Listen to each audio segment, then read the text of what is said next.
ఒకసారి ఎంత చూసుకో ఎంత చూసుకో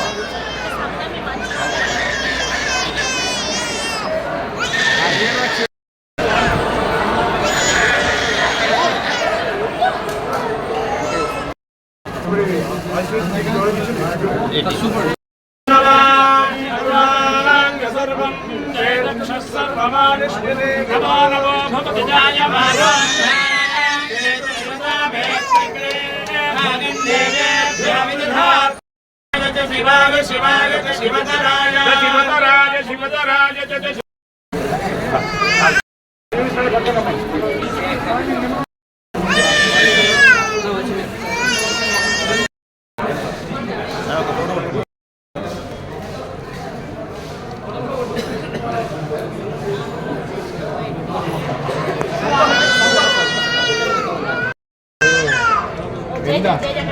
వేడి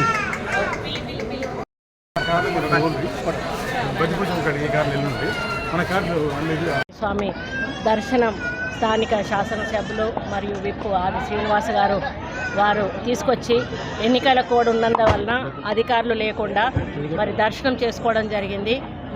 మన తెలంగాణలోనే ఒక ప్రసిద్ధి కలిగినటువంటి దేవాలయం.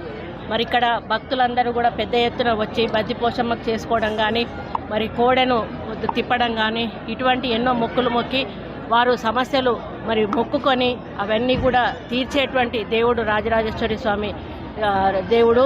మరి ఈ ఆలయాన్ని తప్పకుండా ఒక దేవాదాయ శాఖ మంత్రిగా ఇక్కడ స్థానిక ఎమ్మెల్యే గారు వారి నాయకత్వంలో అన్ని రకాలుగా అభివృద్ధి పదంలో నడిపించడానికి నా వంతు కృషి చేస్తాను.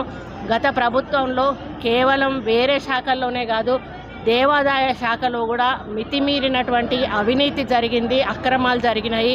మరి దేవుడి మాన్యాలన్నీ కూడా వాళ్ళు కబ్జాలు పెట్టినటువంటి సందర్భాలు ఉన్నాయి.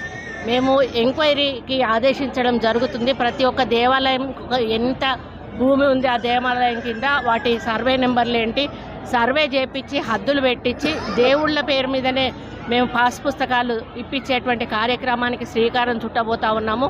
దాంతోపాటుగా మరి దేశ విదేశాల నుంచి కూడా భక్తులు వాళ్ళు ఏదైనా వాళ్ళు దేవుళ్ళ కోసం డెవలప్మెంట్ కోసం ఫండ్ ఇవ్వాలనుకున్నప్పుడు ఎక్కడ ఇవ్వాలనేది కూడా వాళ్ళకు కొంత ఇబ్బందికరంగా ఉంటుంది. దానికోసం ఒక ప్రత్యేక వెబ్సైట్ను కూడా డిజైన్ చేస్తూ ఉన్నాము. ఆ వెబ్సైట్లో ఏంటి అంటే వాళ్ళు ఫలానా దేవాలయానికి ఒకవేళ ఈ వేములవాడ దేవుడి మీద ఇష్టం ఉంటే వేములవాడ దేవుడికే ఆ ఫండ్ చెందేటట్టుగా అందులో వాళ్ళు డిపాజిట్ చేయడానికి అవకాశం ఉంటుంది.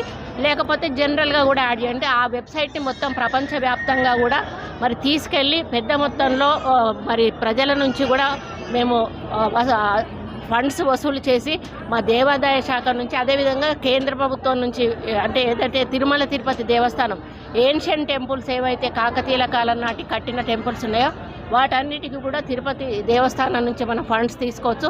ఈ విధంగా ఏ వైపు నుంచి అవకాశం ఉంటే ఆ వైపు నుంచి మరి దాతల ద్వారా కానీ డిపార్ట్మెంట్ ద్వారా కానీ తిరుపతి నుండి కానీ ఈ విధంగా ఫండ్స్ కేటాయించి దేవాలయాలను అభివృద్ధి పదంలో నడిపిస్తూ భక్తులకు సౌకర్యం కలిగించే విధంగా మరి ముందుకు తప్పకుండా తీసుకెళ్తాము.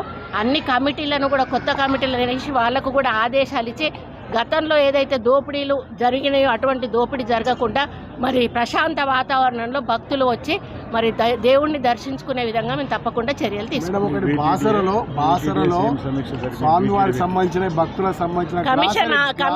కమిషన్కి ఆదేశించడం జరిగిందండి. తప్పకుండా ఎంక్వైరీ కమిషన్ వేస్తున్నాం. అవునండి, చాలా మాకు కంప్లైంట్స్ వచ్చాయి. వాటి మీద ఎంక్వైరీ కమిషన్ వేస్తున్నాము. వేసి తప్పకుండా దాంట్లో లోపాలు ఏమన్నా ఉంటే చర్య తీసుకొని మరి ముందుకెళ్ళడం జరుగుతుంది. సీఎం గారు కూడా వీటీడీఏ మీటింగ్ కూడా పెట్టడం జరిగింది. కాబట్టి వేములవాడ అభివృద్ధి మీద సీఎం గారికి కూడా ప్రత్యేక శ్రద్ధ ఉంది. రాబోయే రోజుల్లో వేములవాడను ఇంకా ప్రత్యేక అభివృద్ధి ఎందుకంటే యాదాద్రిలో ఎట్లయితే ఇప్పుడు యాదగిరి గుట్టను డెవలప్ చేశారో అదే క్రమంలో వేములవాడను కూడా ముందుకు తీసుకెళ్తామని